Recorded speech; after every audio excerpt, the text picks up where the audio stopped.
against illegal firecrackers, resulting in the confiscation of 19,288. Matagumpay ang isinagawang destruction and disposal of confiscated seized firecrackers ng Police Regional Office 2 sa pangunguna ni Police Colonel Rodelio C. Samson, DRDA Pro 2 na ginanap sa Grandstand Camp Marcelo A. Aduro, Tuguegarao City, Cagayan, nito lamang ikapito ng Enero taong kasalukuyan.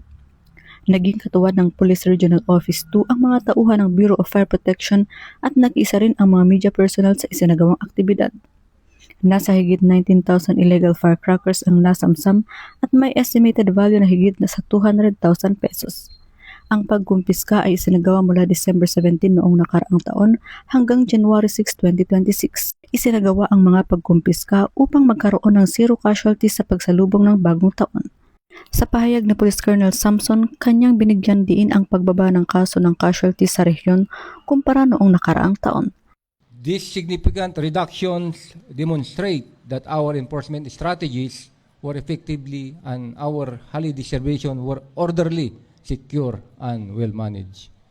These gains were achieved through our intensified anti-crime operations and aggressive implementation of Plan Iwas Paputok, sustain maximum police visibility and rigorous inspections conducted in close coordination with the Bureau of Fire Protection and local government.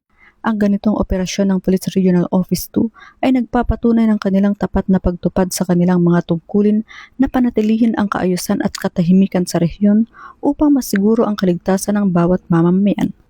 Mula dito sa Lambak ng Cagayan, ako ang inyong PNN correspondent, Patrol Luman Balyada, alagad ng batas, tagataguyod ng Balitang Pulis.